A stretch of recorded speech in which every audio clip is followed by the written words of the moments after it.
Nang dahil lumano sa lupa, patay ang isang lalaki matapos pagpabarili ng isang mayor na kinilala si Loreto Mazo Jr. na kasalukuyang nakaupo sa kanyang pwesto sa Angeles City, Pampanga. Nagkakapatan din kami sa lupang to, pinamana sa amin. Napakakulit mo rin talaga yun, no?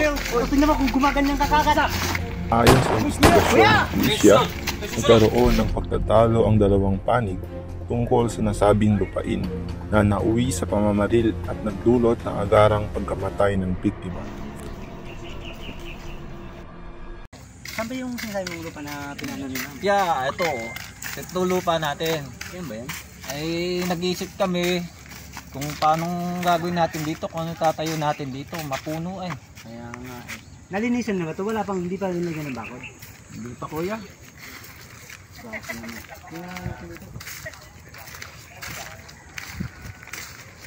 Wala, parang kaunti yatang kabayan dito, ano? Oo kuya. Ano ba yung magandang ilagay natin kung sakali malinis natin? Gagawa ba tayo ng ano dito? Apartment, gano'n? Apartment kuya, kasi maraming ano na dyan, nagbukas na kumpanya sa gilid natin. Ay, sigurado na tatagumpay tayo dito. Bagay ano ka, at saka yung mga naipon ko sa abroad, di panggastos natin dito. So, at saka yung ano, planoin na rin natin yung paglalagay ng ano, bakod para maayos na natin. Oh, kuya. Baka sa susunod na buwan, alis na rin ako papuntang ano eh. Papuntang Canada eh. Malaki rin pala yung pinamana ni mama, no? Malaki-laki rin ito bunso. Kailangan na natin dito pera. Nakapagpatayo tayo ng magandang negosyo. Kailangan natin ano yun, sikasuhin yung ano, yung pera ko sa passbook para malabas na natin. Ay, Mayor! Sino yan? Magandang umaga, kuya. Si Mayor, bagong halal. Dito sa lugar natin. Anong ginagawa niyo sa lupa mo? Mayor, ay anong nagpaglilingkod namin tayo, Mayor? Pwede makausap sa inyo. Ano ginagawa niyo? Di ba nag-uusap na tayo dito? Ano bang pag-usap natin? Kakarating ko lang kasi Mayor, galing abroad. Nakausap na namin yung pamilya niyo dyan. Ilang beses na. Hindi Mayor, di ba bunso sa atin to? Pinamana ni mama. Pinamahan na sa amin. Napili ko na yung lupa na yan. Bakit pa pinipilit niyo yung sarili niyo na... Mayor, ang sabi kasi sa akin ng mga kapatid ko, at saka sinabi nga rin sa amin ni mama, pinamana sa amin ito. May titulo kami dito. Kompleto rin ang papel ko dyan. Binili ko na yan. Property ko na yan. May karapatan kami dito Mayor. At saka, di ba nag-usap na sabi niyo, nag-usap na kayo sa barangay? Pag-usapan na Mayor. Bakit ba titigas ng ulo niyo ang kukulit niyo? May usapan Ilang na beses na Mayor. kami beses na yan. Pabayaan mo sila. Hoy, umanin niyang kapatid ko yan. Wala akong pakialam kung kapatid. Ano bang pakialam niyo? Amin nga itong lupa na to. Mayor, may Ilang beses karapatan din kami sa lupang to. Pinamana sa amin. May napakakulit mo rin talaga yun, no? Mayor, tingnan mo kung gumaganyan kakagad. Uy, kuya! Kuya! Okay, susunod. Susunod. Uy, kuya! Kuya! Gumising ka, kuya! Pasensya na, di ko napigilan si Mayor. Lumayo ka! Hayop tayo! Pinatay niyo kuya ko! Wala akong kasalanan dyan. Tawag ang pulis!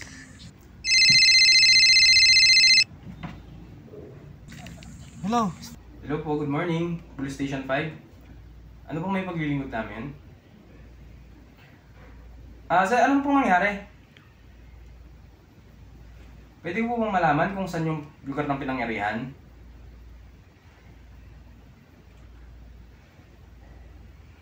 Sir, pwede ko pong malaman kung sino tong tumatawag?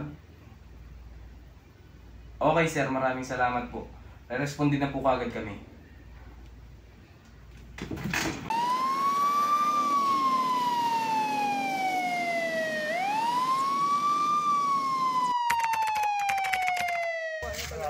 Sir!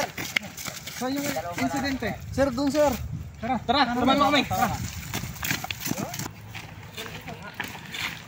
Hindi, ikon yung... Yeah! Bagdon niyo muna yung fencing. Sir! Tulungan niyo ko! Liga dito, Huwag liga. kay kuya ko! Sir! Dito muna.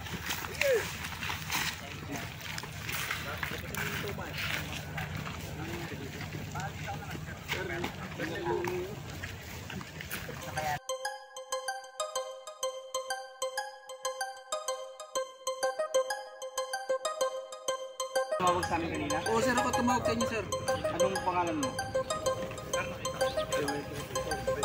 Sinong gumawa ng kapatid mo? Sir, si Mayor sir. Si Mayor. Kasama mo siya? May kasama sir. Ayun siya sir. Siya yung kasama. Oo sir. Sige, ganito mamaya, pagka iko-cordon namin sa crime scene, dito ka lang, kuha na ka namin yung salaysay. Oo sir. Na, Sige sir. sige. Magtanda mo dyan sa mga Yan, sir! Kulay niya yung hayop na yan! Makukulong kayo kayo sa... Makukulong kayo! Makukulong kayo sa kulungan ngayon! Sige, ikot ka. Tama na! Tandaan. Ito. Mas mo yung damit mo.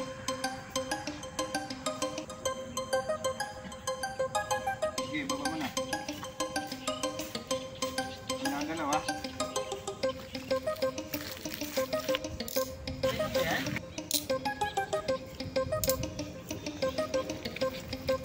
Hindi ka sabihin ko yung mga karapatan mo. Ikaw ay aming inaresto sa sarang kasama sa pagpatay. Ikaw ay may karapatang manahimik o magsawalang kibo. Ano man ang iyong sabihin ay magagamit sa'yo o pabor sa'yo sa anumang hukuman.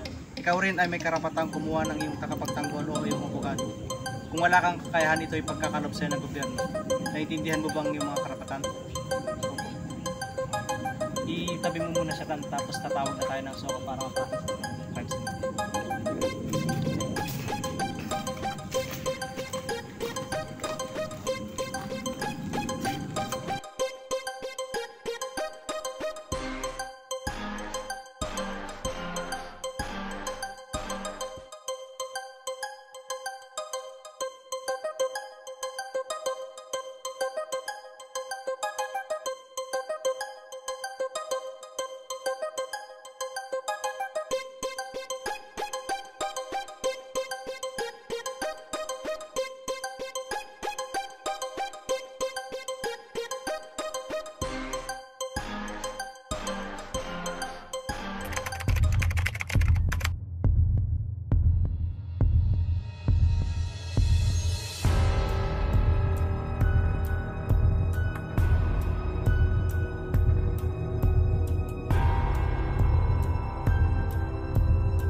Dahan-dahan mo mga iangat ang iyong damit. Dahan-dahan.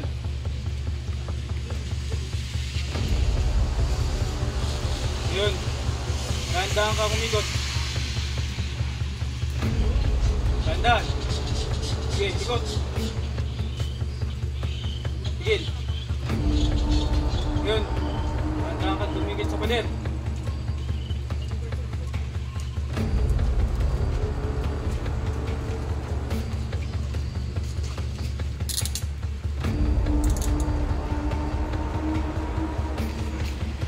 Ako saktan, sasama ako muli sa inyo.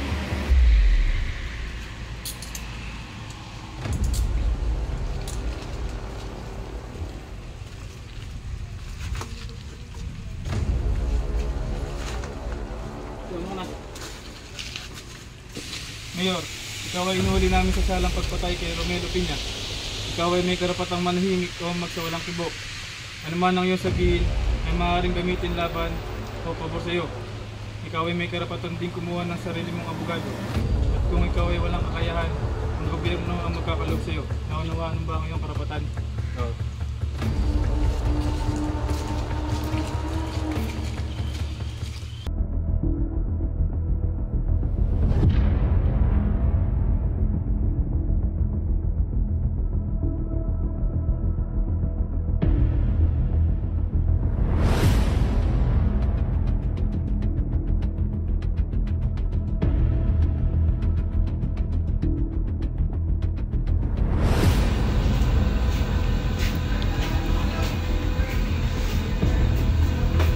Mayor.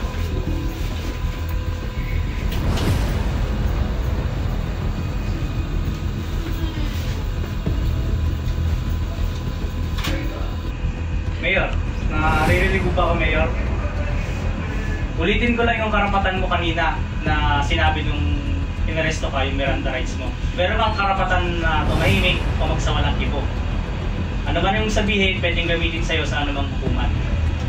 Meron ka rin karapatan na kumuha ng yung takapagtanggol o abogado. Kung wala kang kakayahan, ito yung pagkakalob sa'yo ng gobyerno. Naintindihan mo yung ngayon, Mayor? Bali, Mayor, kukuha na lang kita ng mga information. Alam mo naman yung karapatan mo, so pwede kang hindi magsalita. Mayor, pwede ko bang makuha ang iyong buong pangalan? Wala ko maso.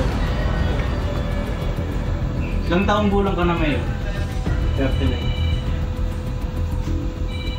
Ano yung kumpletong address mo? Barangay ko.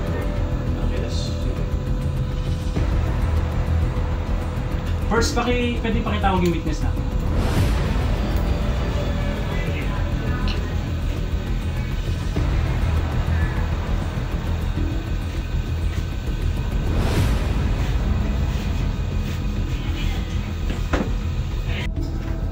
Mr. Concepcion, tama ba? Opo.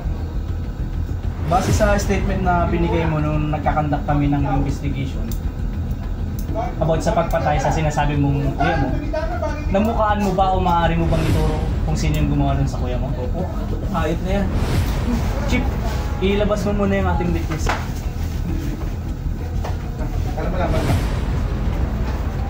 Mr. Marso, narinig mo naman siguro yung witness natin kanina. Ikaw yung itinuturo nila na tao pumatay dun sa kapatid nila. May nais ka bang isa-resign? Kung sumasang-ayon ka ba o hindi ka sumasang-ayon sa sinabi ng witness? Naintindihan ko, Mr. Marso, karapatan mo yan sa ating batas, may karapatan kang tumahimik. Kaya mga chip, ikaw na lang natin siya, i-subject na lang natin siya sa booking procedure, tapos kuhanan na rin natin siya na mag-shot para may lagay natin sa mag-file natin.